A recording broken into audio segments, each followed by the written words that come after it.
মহারাজ কংসকে কর দেওয়ার সময় নিকটে এসেছে। আর যদি আমাদের শান্তিতে বাস করতে হয় তাহলে এই মাখন, ঘি, দুধ, দই এই সব কিছু একত্রিত করতেই হবে। এগুলো আর আমরা উপভোগ করতে পারবো না। আর যদি এই বাচ্চাদের মাখনের অভ্যাস হয়ে যায়, আমরা কোথা থেকে আনবো মাখন?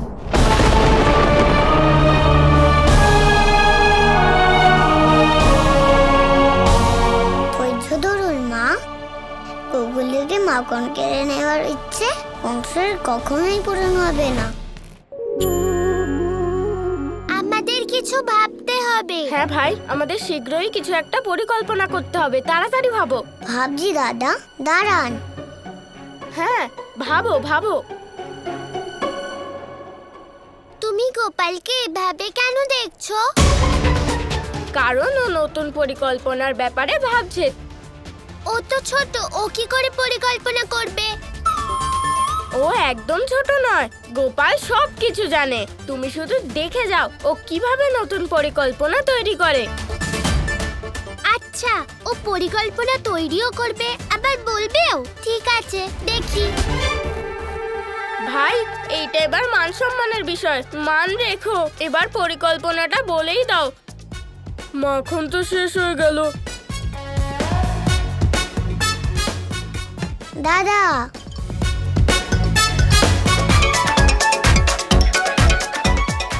দেখো দেখো, দুষ্টু মেয়ে, তুমিও দেখো। এখনইও পরিকল্পনার কথা বলবে।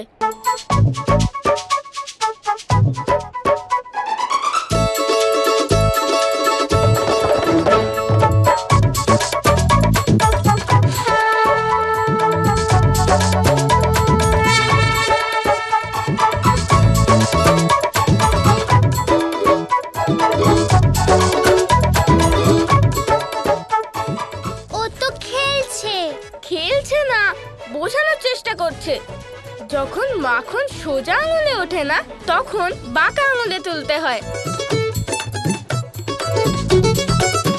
কিন্তু বলরাম, আমি বলছিলাম যে এই কথাটা তো মা ঘিয়ের প্রসঙ্গে বলে। ভাবনাকে বোঝার চেষ্টা করো সুদামা। ঘি হোক বা মাখন, আঙুল বাঁকাতেই হবে। এটাই পরিকল্পনা। আমরা চাইলেই কংসকে নাজেহাল করে দিতে পারি। সেটা কি করে? মাখনের খোঁজ করে। সবার প্রথমে আমাদের এটা জানতে হবে যে গোকুলবাসী মাখন, দুধ, ঘি কোথায় রাখে। কেন?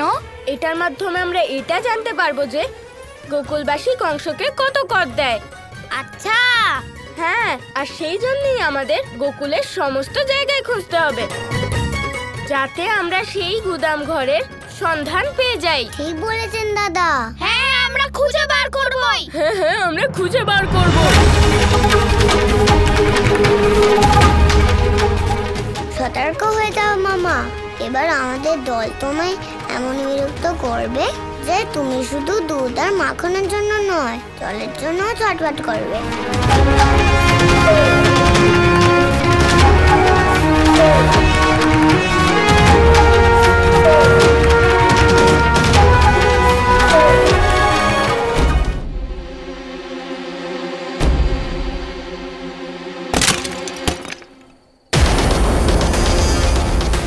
মনে হচ্ছে ওখানে কেউ আছে।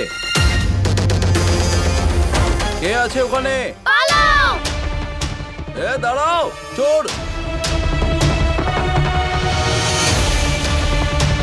চোর চোর চোর চোর চোর! তো আমাদের দিকেই এগোচ্ছে। ধরা পড়লে খুব মার খাবো। চলো চলো, লুকিয়ে পড়ি।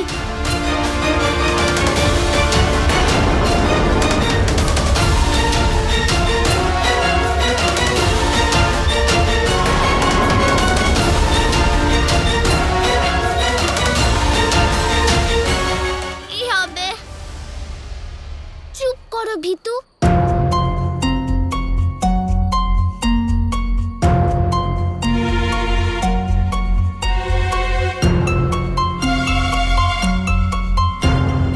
নন্দমশাই, তাড়াতাড়ি আসুন। কি হয়েছে? নন্দমশাই, গুদাম ঘরে চোর এসে গেছে। কি? চোর? কিন্তু ওখানে তো কংসকে কর দেওয়ার জন্য যে দুধ, মাখন, দই রাখা হয়েছে, এগুলো কেন কেউ চুরি করবে? এরকম নয়তো নন্দমশাই যে কেউ আমাদের কর দেওয়া থেকে আটকাতে চাইছে, যাতে কংসের নজর এই গোকুলবাসীর ওপরে পড়ে। এগুলো খুবই গুরুগম্ভীর বিষয়। আমাদের এখনই ওখানে যাওয়া উচিত। চলো। দাঁড়ান আর্য, সাবধানে থাকবেন আর্য। ওই চোরদের কাছে অস্ত্রও থাকতে পারে। হ্যাঁ যশোদা, তুমি বাচ্চাদের খেয়াল রেখো, আমি এক্ষুনি আসছি। আচ্ছা আর্য, চলো।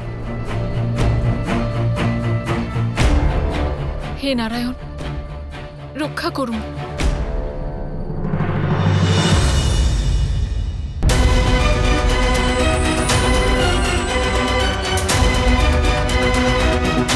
তোমরা দুজন এদিকে নজর রাখো, যাতে কেউ এখান থেকে বেঁচে ফিরতে না পারে। আরে এখানে তো পাহাড়দার দাঁড়িয়ে, এইবার তো আমাদের নারায়ণই বাঁচাতে পারে। হে নারায়ণ, আমাদের রক্ষা করুন।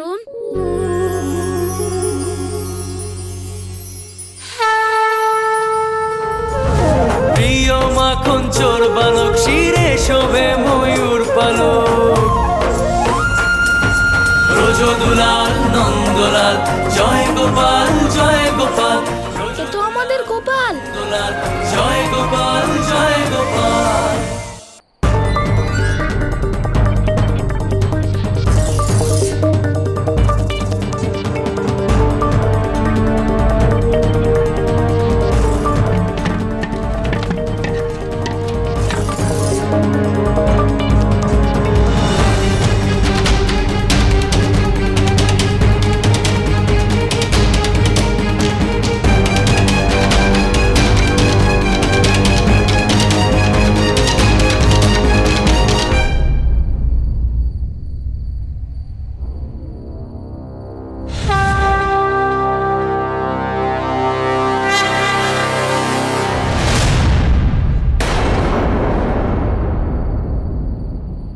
আমার মনে হলো যেন এইখানে কেউ ছিল।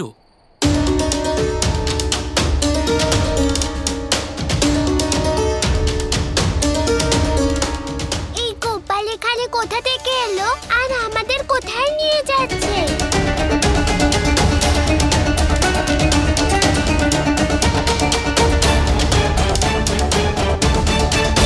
এটা একটা ছোট রাস্তা, এটা দিয়ে আমরা বাড়ি পৌঁছে যাব। এবার কি করব? কার কথা শুনবো?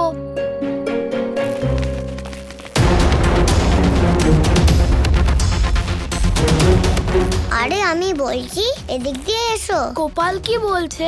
আমাদের এত দূর গোপালই এনেছে, এরপরেও ওই আমাদের রাস্তা দেখাবে। বৃন্দা খুব বুদ্ধিমতী, আমরা গোপালের সাথেই যাব। এটাই ঠিক হবে। কৃষ্ণ, তুমি চলো।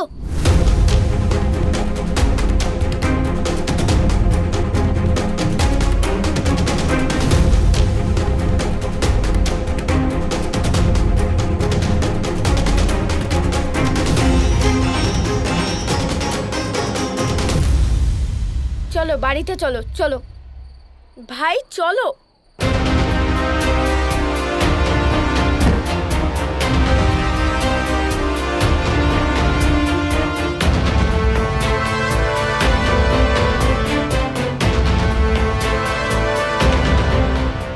আজ তো সাক্ষাৎ নারায়ণই আমাদের সবাইকে বাঁচিয়েছেন।